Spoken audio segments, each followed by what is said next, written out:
vamos começar a estudar o conjunto dos números complexos, o conjunto que faltava para o nosso estudo da educação básica.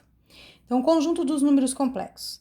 Nós vamos considerar pares ordenados, né? Considerando, então, o conjunto de todos os pares ordenados x, y, em que x é um número real e o y também é um número real, para os quais valem as seguintes definições.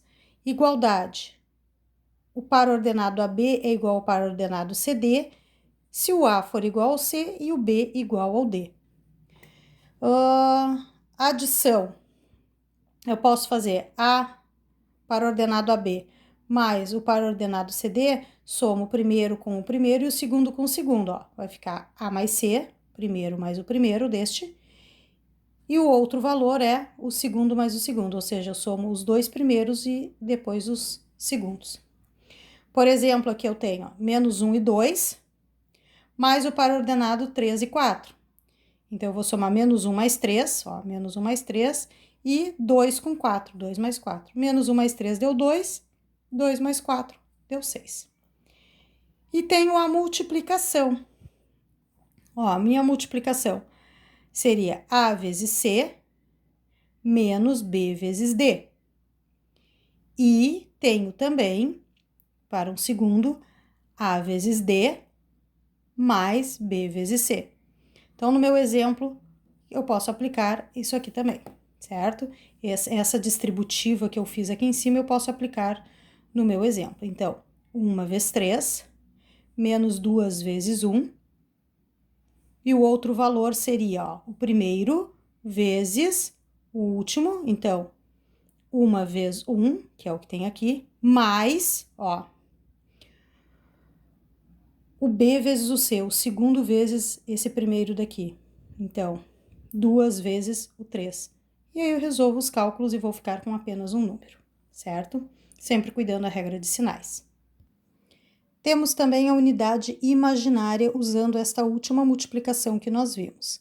Tá? Quando multiplicarmos 0 e 1 por 0 e 1, nós obteremos menos 1, certo? Então, o meu par ordenado 0 e 1 recebe o nome de unidade imaginária e é representado por I. Então, I vezes I é menos 1. I ao quadrado é menos 1. Dizemos que I, então, é a raiz quadrada de menos 1. Por quê? Porque este 2 que está na forma de potência passa para o outro lado na forma de raiz quadrada. Então, eu tenho que o meu I é igual a raiz de menos 1. Vamos falar do plano de Gauss.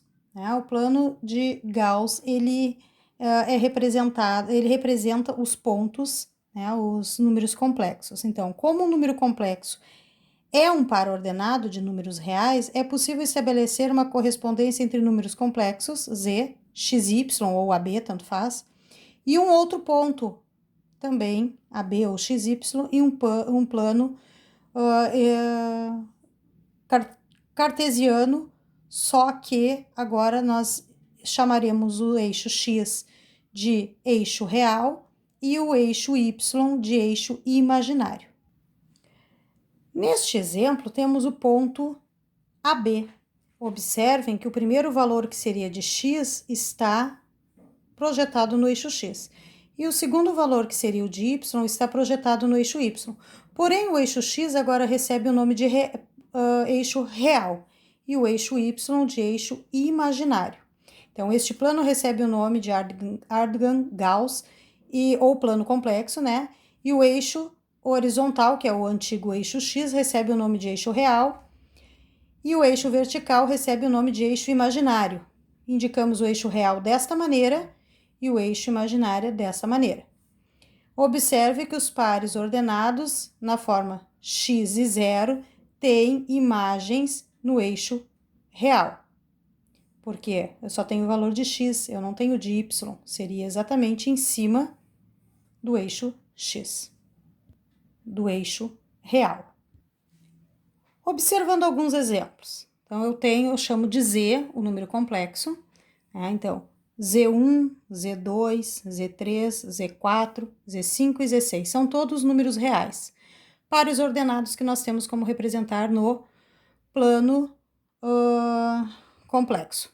Então, aqui, ó, por exemplo, Z1, 2 no eixo real, 3 no imaginário. 2 no real, 1, 2, 3 no imaginário, e eles se encontram aqui. Por isso que o meu P1, ponto 1, relacionado a este número complexo, está aqui. Tenho também o P2, o Z2, ó. Meu segundo número complexo, menos 3 no eixo real e 4 no eixo imaginário. Então, ando 1, 2, 3 no eixo real e 4 unidades no eixo imaginário.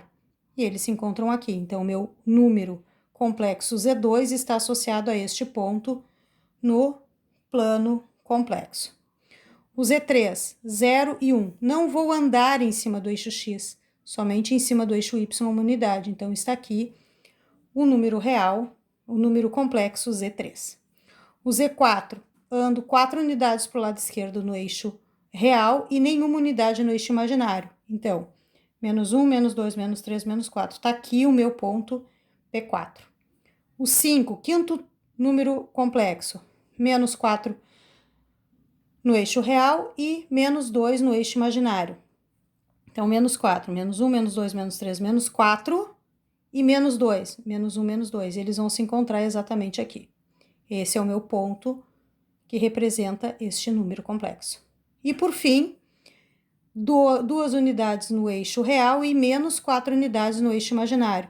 1, 2 unidades no eixo real e 1, 2, 3, 4 unidades no eixo imaginário para baixo, onde eles se encontram exatamente aqui.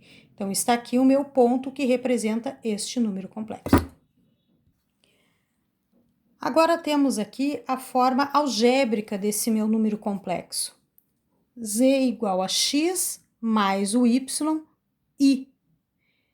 Sempre que tem o i, eu tenho a parte imaginária junto. E aqui é a minha parte real. Então, parte real sem i, parte imaginária com o i. Essa expressão, então, recebe o nome de forma algébrica do meu número complexo. Como veremos, essa forma pode representar número complexo e é bastante prática. O valor do x é chamado de parte real do z do meu número complexo. X é a parte real do z. E o y é chamada a parte imaginária do z. Indico por y igual a imaginária de z. Vamos ver uns exemplos aqui. Então, eu tenho 2 e 3. 2 mais 3i, ó. Essa é a forma algébrica, forma de par ordenado. 2 mais 3i, o 2 é a parte real e o mais 3 é a parte imaginária. Outro ponto, outro par ordenado. 1 e 5, 1 mais 5i. Sempre o segundo valor é o que acompanha o i. O 1 é a parte real e o 5 é a parte imaginária. 5 e menos 2, ou seja, 5 menos 2i. 5 é a parte real, menos 2 é a parte imaginária. Menos 3 meios e 4. Menos 3 meios mais 4i. Esse i está aqui para indicar que é a parte imaginária. Então, menos 3 meios é a parte real e 4 é a parte imaginária. Neste aqui, 3 e 0 seria, não tem a parte imaginária, ó, é 0. Então, 3 mais 0i, ou seja, é um número real. Só tem a parte real, a parte imaginária é 0. E esse aqui é um número imaginário, 0 e 2, ó, 0 mais 2i, ou somente 2i, onde a parte real é 0 e a parte imaginária é 2. Aqui temos também, ó, uma observação. Quando a parte imaginária é igual a 0, quando z é um número real. Então, sempre que eu não tiver a parte imaginária, neste caso aqui, eu digo que o meu número complexo é um número real. Por exemplo, z igual a 5, z igual a menos 2, z igual a raiz de 3 sobre 2. Nesse caso, os afixos de z pertencem ao eixo real, ao eixo horizontal. E eu também posso chamar um número de imaginário puro. Quando que ele é imaginário puro? Quando a parte real é 0, mas a imaginária não, que é este caso aqui. É um número imaginário puro. Então, por exemplo, z igual a 2i, a parte real é 0, mas a parte imaginária não. Z igual a menos i, z igual a raiz de 2 quintos i. Todos esses aqui têm a parte real zerada, mas tem a parte imaginária. Então, ele é chamado de imaginário puro porque a parte real é 0, mas a parte imaginária é diferente de 0. Neste caso, os afixos de Z pertencem ao eixo imaginário, ao eixo horizontal.